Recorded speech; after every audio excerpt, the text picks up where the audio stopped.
What's up guys, it's me Jeremy. So a game that's been around, as long as League is just bound to have all sorts of stuff that everyone kind of knows, but along with all sorts of stuff that not that many of you guys know, and whether they're from random quotes from writers that we find on the forums or just random parts of the game, we managed to find at least what I think are quite a few interesting bits of trivia that you guys probably haven't heard about before, so I definitely wanted to take a look and share them with you guys. So sit back, relax, and let's dive in to 7 things you probably didn't know about League of Legends. And this video actually took a really long time to put together for some reason. It's kind of surprising. It took about like 2 months to put together this list really, just because there's already like so many interesting things that I've already talked about. But as always, if you guys enjoyed the video, definitely hit that like button. And if this video gets, let's say 5,000 ratings, likes or dislikes, then I'll try and see if I can make another one of these in the future.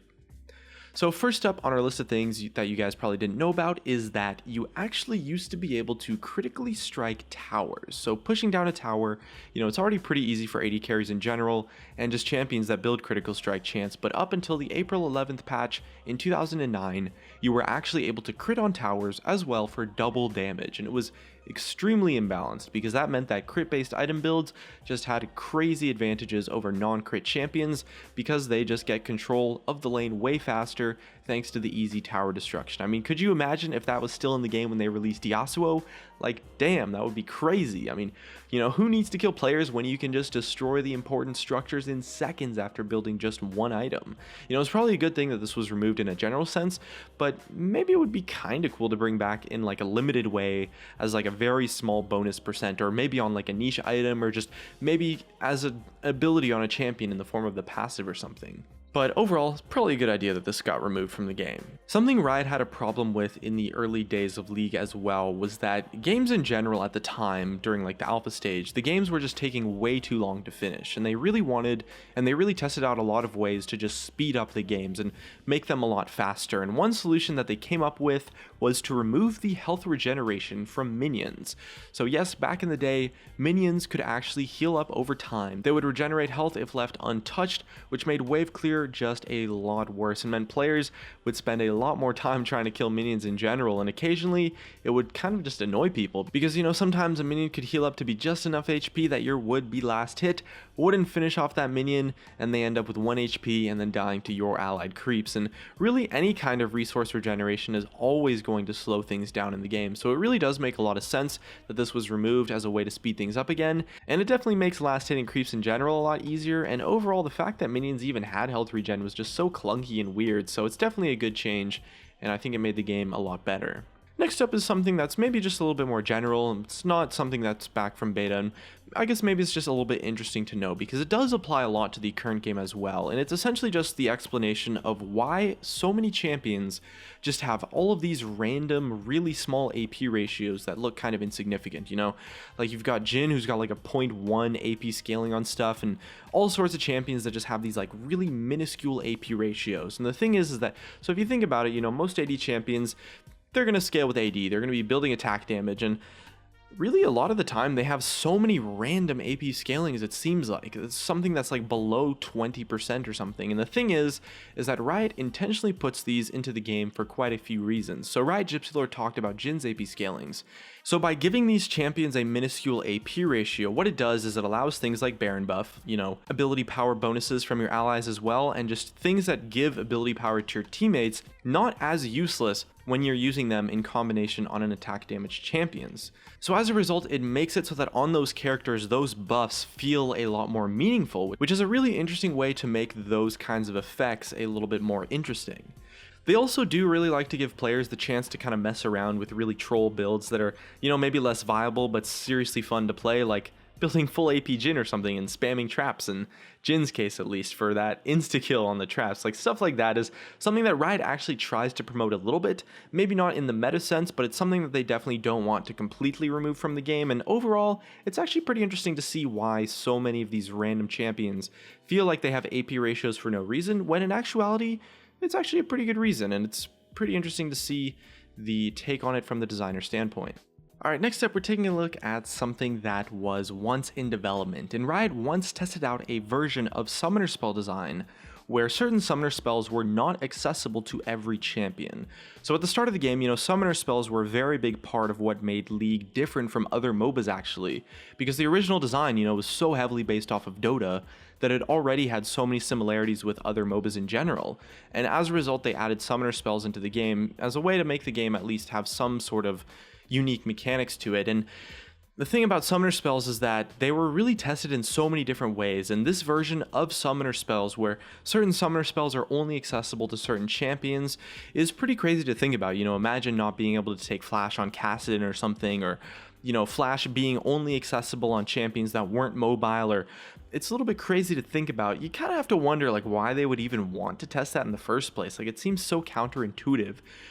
I guess you could force certain roles to take certain summoner spells, or maybe stop certain champions taking teleport or something, or flash, or maybe even prevent entire groups of champions from being able to jungle.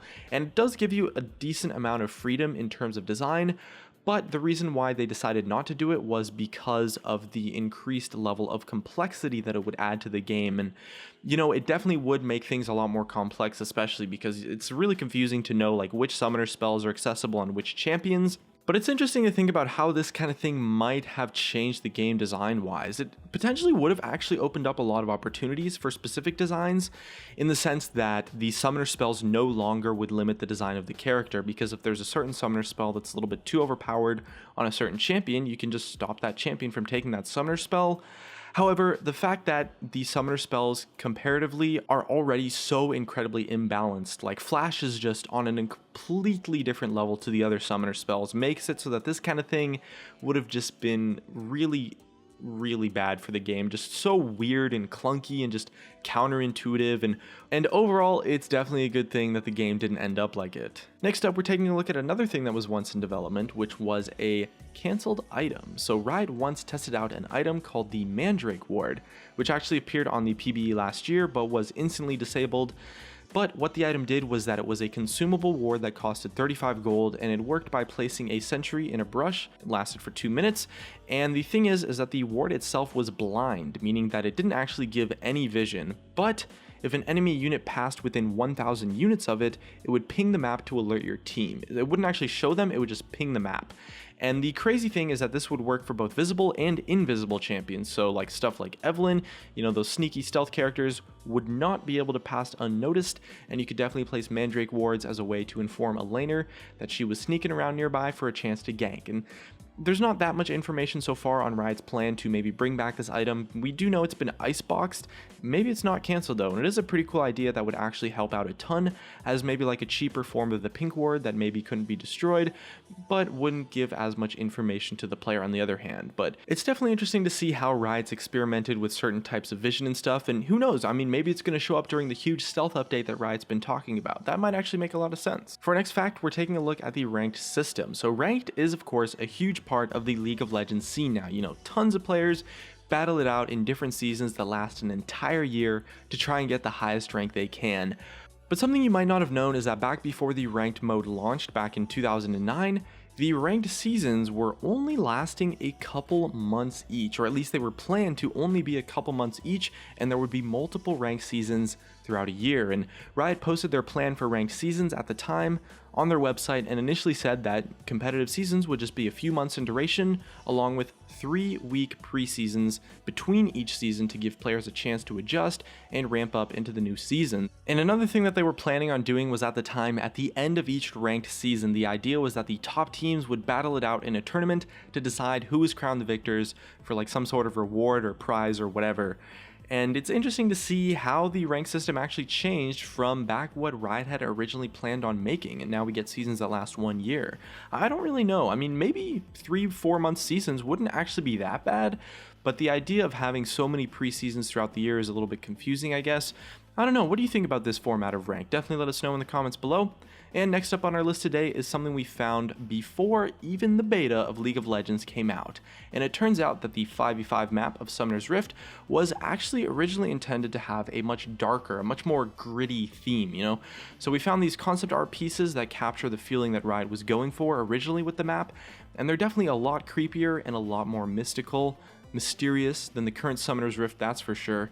But there's also a lot of interesting stuff like gears and pulleys and all sorts of random doodads and trinkets, some curios in one of the images, so maybe they're going for like a little bit more of like a medieval theme or like a hex tech kind of mechanical hybrid kind of thing. I don't really know. I mean, we don't entirely know why Riot moved away from this art style, but the Dota map itself is pretty gritty, so maybe they just, you know, this version of Summoner's Rift was based off of the Dota map, and they just wanted to be able to distance themselves a little bit more and bring a lot of differences to the table, because, you know, something they really tried to do when League was just first being developed was they really tried to find a lot of ways to be unique from Dota, and one of the ways they accomplished that was just changing the map pretty significantly. And you know what, that's just gonna about wrap up our list for things today. You know, hopefully most, if not all, these things were new or interesting to you guys, and if you knew something already, or maybe you want to talk about something we missed, or just something you think is interesting about League of Legends, definitely let us know in the comments below. And looks like that's gonna be it for me. If you guys enjoyed the video, drop a like, subscribe if you want. Thanks for watching, and I'll see you guys next time.